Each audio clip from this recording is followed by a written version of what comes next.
बिस्मिल्लाहिर्रहमानिर्रहीम। अस्सलाम वालेकुम स्टूडेंट्स। आज के इस लेक्चर में हम बात करेंगे फर्स्ट ईयर के चैप्टर नंबर 4 क्वाड्रेटिक इक्वेशन। तो स्टार्ट करते हैं क्वाड्रेटिक इक्वेशन से। ये हमारा लेक्चर नंबर 1 होगा। Lecture number 1 quadratic equation. तो आर्टिकल हमारा है क्वाड्रेटिक इक्वेशन। क्वाड्रेटिक इक्वेशन का मतलब क्या होता है? क्वाड्रेटिक इक्वेशन, ये इसका नाम ही बस क्वाड्रेटिक इक्वेशन है। इसमें एक्चुअली ये फॉर्म है बाइनोमियल पॉलिनोमियल की। तो पॉलिनोमियल फंक्शन एक ऐसा फंक्शन होता है जिसमें जो एक्स है या जो वेरिएबल है उसकी पावर ग्रेजुअली जो है ना वो कम होती जाएगी एक के बाद दूसरी। तो उसको हम नाम देते हैं पॉलिनोमियल फंक्शन। तो पॉलिनोमियल फंक्शन की एक स्पेशल टाइप होती है जिसका नाम है बच्चों क्वाड्रेटिक इक्वेशन। तो क्वाड्रेटिक इक्वेशन जो है ना वो इस फॉर्म में होती है A X square plus B X plus C equal zero. अगर कोई इक्वेशन आपको इस फॉर्म में लिखी हुई नज़र आए तो उसको हम नाम देते हैं, ये है हमारे पास क्वाड्रेटिक इक्वेशन। अब इसकी कंडीशन ये है कि यहाँ A not equal to zero, A zero नहीं होना चाहिए। अब ए ज़ीरो ना होने का क्या मतलब है? क्योंकि अगर ए ज़ीरो हो जाएगा, सपोज़ करें यहाँ पे ए ज़ीरो हो जाता है तो ये सारा फंक्शन तो हमारे पास ज़ीरो हो गया। पीछे हमारे पास बचेगा बी एक्स प्लस सी। तो बी एक्स की जो पावर है यहाँ पर 1 रह जाएगी। तो जब उसकी पावर 1 रहेगी तो इस बात का ये मतलब है कि वो पावर 2 तो उसकी नहीं है, उसकी तो पावर 1 है। और अगर वेरिएबल की पावर 1 आएगी तो इस बात का ये मतलब है कि वो लीनियर इक्वेशन है, तो फिर वो क्वाड्रेटिक नहीं होगी। इसलिए ए जो है ना वो ज़ीरो नहीं होना चाहिए। हाँ, बी ज़ीरो हो सकता है कि अगर हम सपोज़ कर लें कि इफ़ बी इक्वल ज़ीरो, अगर बी ज़ीरो हो जाता है तो सर क्या ये क्वाड्रेटिक इक्वेशन होगी? जी बिल्कुल क्वाड्रेटिक इक्वेशन होगी। अब वो कैसे होगी? वो उसकी फॉर्म कुछ यूँ होगी, वो आएगा ए एक्स स्क्वायर प्लस सी, क्योंकि बी तो ज़ीरो हो चुका है, इज़ इक्वल टू ज़ीरो। अब ये भी एक क्वाड्रेटिक इक्वेशन है, लेकिन इस क्वाड्रेटिक इक्वेशन को हम नाम देते हैं बच्चों प्योर क्वाड्रेटिक इक्वेशन। इस इक्वेशन का नाम होगा प्योर क्वाड्रेटिक इक्वेशन। ठीक है, इस इक्वेशन का नाम होगा प्योर क्वाड्रेटिक इक्वेशन। उसके बाद है सी भी ज़ीरो हो सकता है। अगर सी ज़ीरो होगा तो बी क्वाड्रेटिक इक्वेशन होगी, वो x square plus B x की फॉर्म में होगी। नेक्स्ट है हमारे पास कि कौन कौन से मेथड्स हैं जो हम इसको यूज़ करते हैं क्वाड्रेटिक इक्वेशन के लिए। तो मोस्टली हम इसमें 3 मेथड यूज़ करेंगे। Method to solve quadratic equation, methods to solve quadratic equation. Quadratic equation को सॉल्व करने के कितने मेथड हैं? तो क्वाड्रेटिक इक्वेशन को सॉल्व करने के इसमें हम पढ़ेंगे बच्चों तीन मेथड पढ़ेंगे। मेथड नंबर 1 है बाय फैक्टराइजेशन, यानी फैक्टर बनाकर। बाय फैक्टराइजेशन से हम इसको सॉल्व करेंगे। नंबर 2 हम इसको सॉल्व करेंगे बाय कंप्लीटिंग स्क्वायर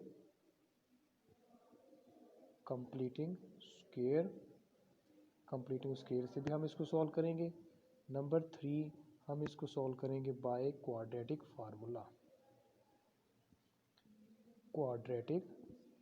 फार्मूला आप ऑलरेडी इससे वाकिफ़ हैं, आप इसको पढ़ चुके हैं अपनी प्रीवियस क्लासेस में।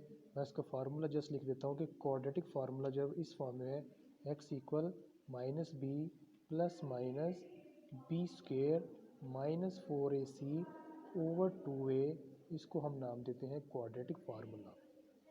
या पहले इससे वाकिफ़ हैं, या आप कह लें कि आप पहले इसको पढ़ चुके हैं। नेक्स्ट हम बारी बारी इसको हम जो है ना वो सॉल्व करेंगे। सबसे पहले जो हम मेथड सीखेंगे वो है बाय फैक्टराइजेशन। तो फैक्टराइजेशन मेथड से हम इसको हल करेंगे। एक्सरसाइज हमारी है 4.1, उसका हम यूज़ करेंगे क्वेश्चन नंबर 1। क्वेश्चन नंबर 1 हमारे पास लिखा हुआ है 3x square plus 4x plus 1 is equal to 0। अब इसका मेथड ये होता है बेटा कि सबसे पहले आपने ये काम करना है कि जो कांस्टेंट c है, यानी यहाँ पर जो कांस्टेंट c है, इसको और x स्क्वायर के कोएफिशिएंट को मल्टीप्लाई करेंगे। अब दोनों क्योंकि प्लस के हैं इसमें इतनी ज़्यादा परेशानी नहीं होगी। जब 1 को जब हम मल्टीप्लाई करेंगे 3 के साथ तो हमारे पास 3 आएगा। अब इस 3 के हमने फैक्टर बनाने हैं, तो फैक्टर हमारे 3 के क्या बनेंगे, 3 और 1, 3 इंटू 1 ही 3 आएगा। तो यहाँ पर हमारे पास आ जाएगा, पहले के तो हम ऐसे ही लिखेंगे एज इट इज़, सेंटर वाली की जगह वो फैक्टर लिखेंगे 3x प्लस 1x, और लास्ट वाला कांस्टेंट भी वैसे का वैसा ही आता है। अब फर्स्ट टू में कॉमन लेंगे और लास्ट टू में कॉमन लेंगे। फर्स्ट टू में हमारे पास कॉमन आएगा 3 इंटू एक्स, यहाँ पर बचेगा हमारे पास x प्लस 1। एक चीज़ याद रखनी है कि जो लास्ट वाले टू होंगे उनमें कभी भी x कॉमन नहीं आएगा, हमेशा गिनती का नंबर कोई कॉमन आएगा, इसके अलावा और कुछ कॉमन नहीं आएगा। ये ज़िंदगी भर के लिए आपने याद रखना है। तो यहाँ पर क्योंकि दोनों डिफरेंट है, कुछ भी कॉमन नहीं है, 1 इसमें आ गया, तो x प्लस 1 इक्वल 0। एक और चीज़ याद रखनी है कि जब भी आप ये फैक्टर कर रहे होंगे तो इसमें ये दोनों, यानी ये चीज़ और ये चीज़, ये दोनों सेम होनी चाहिए। अगर ये दोनों सेम है तो इस बात का ये मतलब है कि आप फैक्टराइजेशन ठीक कर रहे हैं। तो जब हम इसको यहाँ लिखेंगे तो इन दोनों में एक लिखा, तो 3x प्लस 1 इक्वल 0 और x प्लस 1 इक्वल 0। यहाँ से x की वैल्यू हमारे पास आ जाएगी -1/3 और इधर से x की वैल्यू आ गई -1। फिर हम इसका लिखेंगे सोल्यूशन सेट इसका आएगा -1/3 इंटू 1। ये हमारे पास बच्चों इसका आ गया आंसर। नेक्स्ट क्वेश्चन पे चलते हैं। क्वेश्चन नंबर मैं इसका 3 कराऊंगा क्योंकि 2 आप खुद इसको सॉल्व कर सकते हैं। क्वेश्चन नंबर 3 पे बात करते हैं। क्वेश्चन नंबर 3 है हमारे पास 9x square minus 12x minus 5 equal 0। अब मेथड वही है कि अब आपने काम क्या करना है कि यहाँ पर जो -5 है इसको इससे मल्टीप्लाई करेंगे 9 से, क्योंकि ये 5 माइनस का है, ये प्लस का है, तो 9 को 5 से मल्टीप्लाई करेंगे तो ये -45 आ रहा है, यानी 45 आ रहा है। अब 45 के आपने दो ऐसे फैक्टर बनाने हैं कि उन दोनों फैक्टर को अगर हम मल्टीप्लाई करें तो ये -45 आए, और अगर उन दोनों फैक्टर को हम मल्टीप्लाई करें तो हमारे पास ये सेंटर में -12 आए। यानी हमारे पास अब क्या फैक्टर बनेंगे, 15 इंटू 3 करेंगे तो ये 45 आएगा। अब हमें तो -45 चाहिए, तो इस बात का ये मतलब है इन दोनों में एक के साथ नेगेटिव होगा। अब किसके साथ नेगेटिव होगा, जो यहाँ पे नेगेटिव है। अगर यहाँ नेगेटिव है तो बड़ी रकम के साथ नेगेटिव, अगर यहाँ पॉजिटिव है तो बड़े नंबर के साथ पॉजिटिव। फिल वक्त 15 नेगेटिव का होगा और ये 3 क्या होगा, पॉजिटिव का। तो फर्स्ट जो है ना वो हम इसको ऐसे लिख लेते हैं, -15x plus 3x minus 5 equal 0। अब फर्स्ट टू में क्या कॉमन आएगा, यहाँ से 3 कॉमन आ रहा है, x भी कॉमन आ रहा है, यहाँ बच गया हमारे पास 3x और यहाँ पर बच गया 5। इन दो में आपको मैंने बताया कभी भी x लास्ट वाले दो में कॉमन नहीं आएगा, हमेशा कोई कांस्टेंट ही आएगा। तो यहाँ पर दोनों में डिफरेंट है, लिहाजा इसमें 1 कॉमन आ गया, तो यहाँ बचेगा 3x माइनस 5 इक्वल 0। मैंने आपको ये बताया है बेटा कि ये दोनों फैक्टर दोनों सेम होने चाहिए। अगर ये दोनों सेम आ रहे हैं इस बात का ये मतलब है कि आप फैक्टराइजेशन ठीक कर रहे हैं। तो यहाँ से हम 3x प्लस 1 जो पहले निकाला वो लिखेंगे, फिर इन दोनों में से यानी इसको और इसमें से एक लिख लेंगे, 3x माइनस 5 इक्वल 0। तो यहाँ से 3x प्लस 1 को भी 0 के बराबर रखा, 3x माइनस 5 को भी 0 के बराबर रखा। तो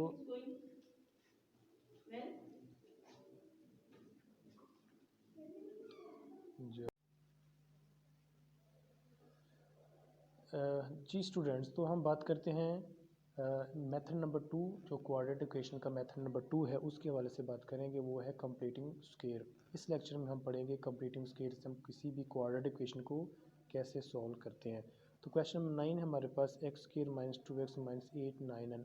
तो अगर आप एक क्वेश्चन को अच्छे तरीके से सीख लेंगे तो मेरा ख्याल है कि आपको आने वाले क्वेश्चन जो है ना बिल्कुल ईजी लगेंगे। मेथड आपने सीखना है। सबसे पहले जो ये है कि आपने देखना है कि जो एक्स स्क्वायर है, एक्स स्क्वायर के साथ जो है ना वो कभी भी वेरिएबल, इसका जो कोफिशिएंट है वो कभी भी 1 से ज़्यादा नहीं होना चाहिए। फॉर एग्जाम्पल इस वक्त तो यहाँ 1 लिखा हुआ है, लेकिन अगर यहाँ 1 ना हो तो फिर हमें 1 बनाना पड़ेगा। सबसे पहले स्टेप में ये याद रखना है कि एक्स स्क्वायर का जो कोफिशिएंट है वो हमेशा 1 होना चाहिए। अगर 1 नहीं है तो पहले उसको 1 बनाना है, ठीक है। उसके बाद पहले हम इसको करते हैं, ये तो हमारे पास कंडीशन मुकम्मल है। सेकंड कंडीशन में ये करना है कि जो कांस्टेंट है उसको उस साइड पे लिख ले। पहले कांस्टेंट यहाँ पर ये हमारे पास इस वक्त, तो हम इसको इस तरीके से लिख सकते हैं, एक्स स्क्वायर माइनस 2x 8 उस साइड पे जाएगा तो ये यहाँ नेगेटिव है, उस साइड पे हो गया जाके बच्चों पॉजिटिव। तो 8999 हो गया हमारे पास पॉजिटिव। अब ये स्टेप नंबर 2। स्टेप नंबर 3 देखना है कि x के साथ जो भी कोएफिशिएंट है, x के साथ जो भी कोएफिशिएंट है, बड़े ध्यान से गौर से सुनिएगा, x के साथ जो भी कोएफिशिएंट है उसको 1/2 से मल्टीप्लाई करेंगे। जैसा कि यहाँ पर 2 लिखा हुआ है ना, इसको मैं मल्टीप्लाई करता हूँ 1/2 के साथ। जब मैंने 1/2 के साथ मल्टीप्लाई किया तो ये 2 इसके साथ कैंसिल हो गया, पीछे क्या बचा 1। मल्टीप्लाई करने के बाद जो हमारे पास बचेगा उसका स्क्वायर दोनों साइड पे ऐड करेंगे। तो यहाँ पर हम लिखेंगे एक्स स्क्वायर तो ऐसे ही रहेगा, -2x भी ऐसे रहेगा। अब हम 1 का स्क्वायर इस साइड पे भी ऐड कर देंगे और 1 का स्क्वायर हम दूसरी साइड पे भी ऐड कर देंगे। ये मैंने आपको स्टेप नंबर इसका 3 बताया है।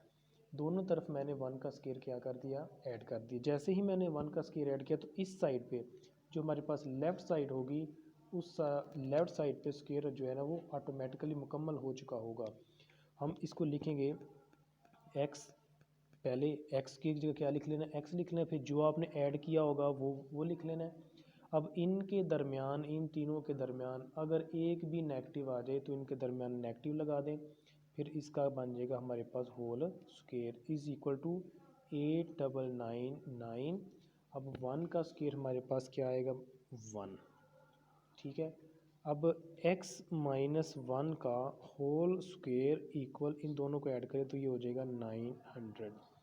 अब वैल्यू हमने फाइंड करनी है x की, तो यहाँ पर स्क्वायर है, स्क्वायर इसको ख़त्म करने के लिए हम दोनों तरफ लेंगे taking square root on both side. दोनों साइड पे हम क्या ले लेंगे बच्चों, स्क्वायर रूट ले लेंगे। जैसे ही हम इसका स्क्वायर रूट लेंगे तो हमारे पास कुछ इस तरीके से फॉर्म बनेगी, x - 1 का होल स्क्वायर अंडर रूट, उसके बाद आएगा 900 अंडर रूट। अब नेक्स्ट हमारे पास क्या आएगा, x - 1, यहाँ पे ये इसके साथ कैंसिल हो जाएगा, तो 900 का स्क्वायर हमारे पास आएगा बच्चों 30 प्लस माइनस। जब भी अंडर रूट ओपन करेंगे एक दफ़ा उसके साथ प्लस का साइन आता है, एक दफ़ा उसके साथ माइनस का साइन आता है। तो यहाँ पर हमारे पास बच गया x - 1 को एक दफ़ा लिखेंगे 30 पॉजिटिव के साथ, और इसको x - 1 को ही लिखेंगे -30 के साथ। यहाँ से x की वैल्यू हमारे पास आ गई 30 प्लस 1 और x इक्वल आ गया हमारे पास 31। एक तो हमारे पास x की ये वैल्यू आ गई। सिमिलरली यहाँ से जो दूसरा हमारे पास x है उसकी वैल्यू आएगी -30, तो ऑलरेडी है, ये नेगेटिव जब उस साइड पे शिफ्ट होगा तो +1 आएगा, और x की वैल्यू आ गई -29। ये दो हमारे पास इसके सोल्यूशन आ गए। तो अब इसको हम लिखेंगे सोल्यूशन सेट की फॉर्म में।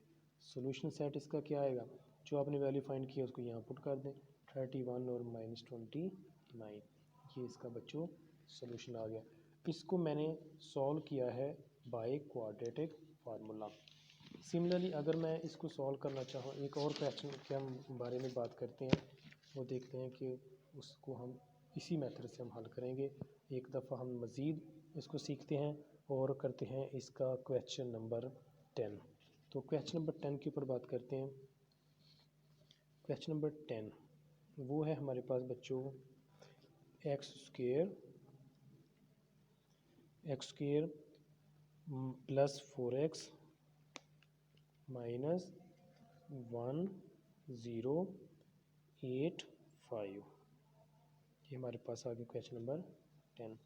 अब इसका वही मेथड है, सबसे पहले आपने एक्स स्क्वायर के साथ कोएफिशिएंट देखना है। एक्स स्क्वायर के साथ अगर तो कोएफिशिएंट है 1 फिर तो ठीक है, अगर 1 नहीं है तो पहले आपने उसको 1 बनाना है। अभी तो हमारे पास एक्स के साथ कोएफिशिएंट, एक्स स्क्वायर के साथ कोएफिशिएंट 1 मौजूद है, लिहाजा हमें तो इसकी ज़रूरत नहीं है कुछ बनाने की। फिर आपने इस कांस्टेंट को दूसरी तरफ लिखेंगे। जब कांस्टेंट को दूसरी तरफ लिखेंगे तो इधर हमारे पास रह जाएगा एक्स स्क्वायर प्लस 4x 1085, उस साइड पे जाकर हो गया पॉजिटिव। नेक्स्ट हम x के साथ जो भी कोएफिशिएंट होगा इसको 1/2 से मल्टीप्लाई करेंगे, यानी 4 को मल्टीप्लाई कर देंगे 1/2 के साथ। जैसे ही 4 को 1/2 से मल्टीप्लाई किया तो इसके साथ हमारे बचेगा 2। अब जो आपको मैंने बताया कि x को मल्टीप्लाई करने के बाद जो यहाँ पर आंसर आएगा उसका स्क्वायर, बाकी सारे ऐसे लिखते जाएंगे, उसका स्क्वायर इस साइड पे भी ऐड कर देंगे तो उसका स्क्वायर इस साइड पे भी हम इसको ऐड कर देंगे, दोनों 2 का स्क्वायर दोनों साइड पे ऐड कर दिया। अब लेफ़्ट साइड पे स्क्वायर मुकम्मल हो जाएगा। किसका स्क्वायर मुकम्मल होगा? आपको मैंने बताया पहले x लिख लेना है, फिर जिसको ऐड किया वो लिख लेना है, उनके दरमियान में प्लस लगा देना। अगर एक भी नेगेटिव इनमें आता तो यहाँ नेगेटिव आना था। यहाँ पर हमारे पास आ जाएगा 1085 और +4 आएगा। फिर x +2 का होल स्क्वायर इक्वल, इन दोनों को ऐड करेंगे 1089 आ गया। दोनों को हम ऐड करेंगे तो यहाँ पर हमारे पास आ जाएगा 1089। ठीक है, अच्छे से आप लोग इसको समझ पा रहे हैं? चलें जी, तो नेक्स्ट हम अब इसका लेंगे taking under root on both side, दोनों साइड पे हम अंडर रूट लेंगे। जैसे ही हम इसका अंडर रूट लेंगे x+2 का स्क्वायर, इसका अंडर रूट अलग कर देंगे, 1089 का अंडर रूट अलग लिया। अब आपको ये मालूम है कि जैसे ही हम अंडर रूट ओपन करते हैं तो इधर क्या रह जाएगा, x+2 कैंसिल हो जाएगा। इसका जब हम ओपन करेंगे अंडर रूट तो 1089 का जो हमारे पास अंडर रूट आता है, आपको पता होना चाहिए कि इसका क्या अंडर रूट आएगा। इसका अंडर रूट क्या आएगा? 33। इसका अंडर रूट आएगा बच्चों 33। एक दफ़ा प्लस के साथ लगाएंगे, एक दफ़ा माइनस के साथ लगाएंगे। तो x+2 एक दफ़ा लिखेंगे 33 पॉजिटिव का, और x+2 एक दफ़ा लिखेंगे -33। तो ये दो हमारे पास इसकी वैल्यू आ गई। यहाँ से x हम निकालेंगे 33 - 2 एक वैल्यू आएगी। यहाँ से x की वैल्यू आ गई हमारे पास बच्चों 31। सिमिलरली हम यहाँ से वैल्यू निकालेंगे x इक्वल, क्योंकि ये जो 2 है इस साइड पे पॉजिटिव है, उस साइड पे -2 हो जाएगा, तो x की वैल्यू आ जाएगी -35। तो जब इसका हमने सोल्यूशन सेट लिखना है, सोल्यूशन सेट हम लिखेंगे SS का मतलब है सोल्यूशन सेट। पहली वैल्यू हमारे पास 31, दूसरी वैल्यू हमारे पास आई बच्चों -35। तो ये हमारे पास आ गया इसका सोल्यूशन। ठीक है, अच्छे से आपको इसका समझ आ जानी चाहिए कि हम जो है ना कंप्लीटिंग स्क्वायर को कैसे सॉल्व करते हैं। एक और हम इसका क्वेश्चन लेते हैं नेक्स्ट, इसी के हवाले से ही है, वो है क्वाड्रेटिक इक्वेशन को हल करने का यही completing square method. Question number हम नेक्स्ट इसका सॉल्व करते हैं कि इसको हमने कैसे सॉल्व करना है। क्वेश्चन नंबर हम एक करवा देता हूँ मैं आपको। क्वेश्चन नंबर 12 हम उसके बारे में बात करते हैं। क्वेश्चन नंबर 12 है x² - 3x - 648 = 0। ये है हमारे पास क्वेश्चन नंबर इसका 12। तो इसके हवाले से हम बात करते हैं। हम सबसे पहले हम क्या देखेंगे कि x के साथ x² के साथ 1 होना चाहिए। अगर 1 है तो फिर ठीक है, अगर नहीं है तो पहले 1 बनाना पड़ेगा। जैसा कि क्वेश्चन आएगा उसमें मैं आपको बना के दूंगा। ये क्वेश्चन नंबर 12 में हमने ये तो ठीक हो गया। अब हम नेक्स्ट करेंगे कि x² - 3x, कांस्टेंट को पहले उस साइड पे लिखेंगे, वो उस साइड पे जाएगा तो वो हो जाएगा बच्चों पॉजिटिव।